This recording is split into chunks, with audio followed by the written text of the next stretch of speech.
So as you can see, I just got to Reston, Virginia. We're at the Redwood office. So about an hour and a half drive, and I'm not well versed in the city by any means. So we're gonna check out their office and see what's going on. So you can see we just got into the office. This office is completely different, very modern. There's an arcade right here, so a few games. There's a velvet room. It's very open concept versus like my office, which is pretty standard. We have our offices if you're a top producer, and then you have like cubicles for like the normal workspace, conference room, stuff like this. A few things on the agenda for today. I'm showing 2 houses to a good client of mine. He reached out about 11:50 last night. I was well in bed, but also have some issues going on with the house that has a septic issue. It's actually 2 different parcels. So we're trying to figure out how to get it on the second parcel. They're both owned by the same people. So I've called the surveyor who will have to come out and to check all the lines to make sure we're building on the right property. The house was built in the 1960s.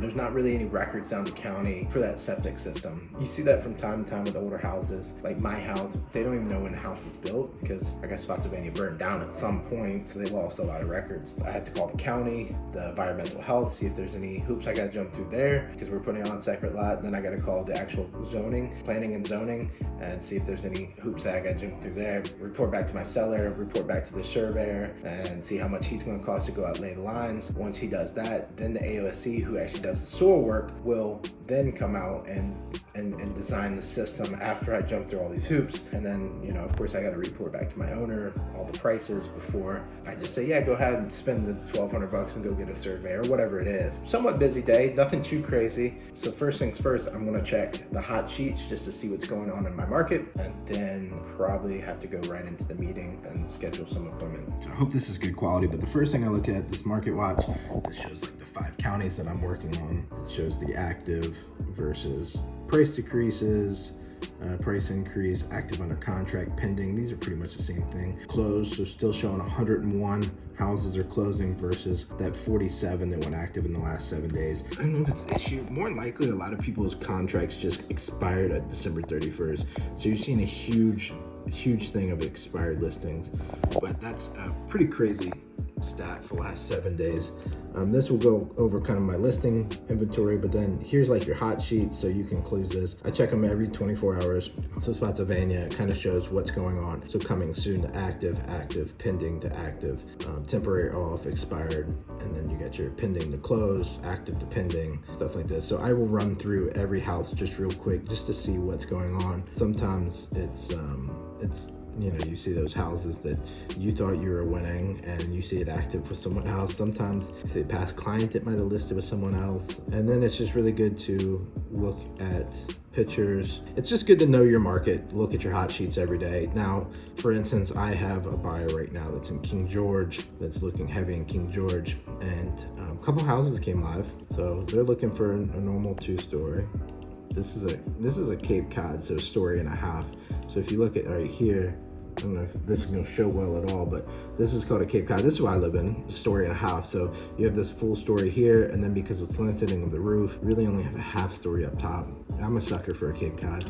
You could tell like this is an older house, yeah, 1949, just because the style of the house. This one I showed over the weekend, so even though the market seems like it's slowing down a little bit, this one had 4 offers in 3 days. So by the time we showed it, so it's no surprise that it went under contract. Here's another bigger house that went under contract. So really, I don't have anything to report to him today, unfortunately, except like we can show like this closed house or what went under contract being, you know, but just not a lot of activity. In the last 24 days, we've only had 4 changes. There's a system inside the MLS that I can actually just group everything in. It will tell me exactly how far I need to drive, and then I schedule the showings from there. Well, I mean, under my calendar situation.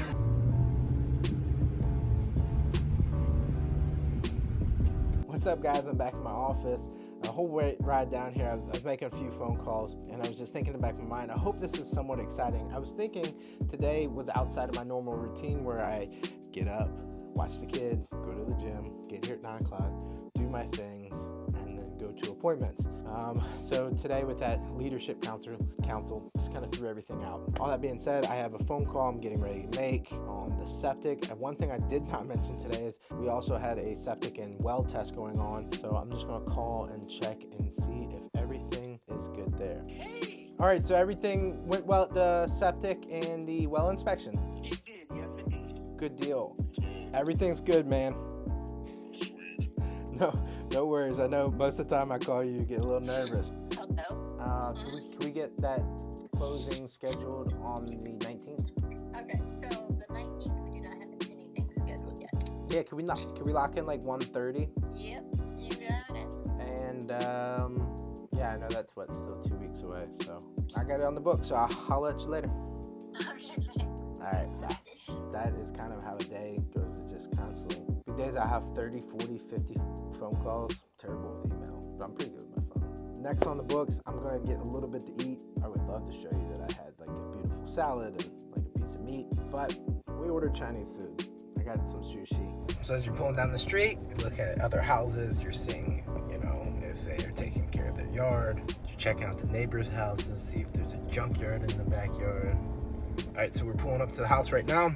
We talk to my client, see if he wants me to film this or not.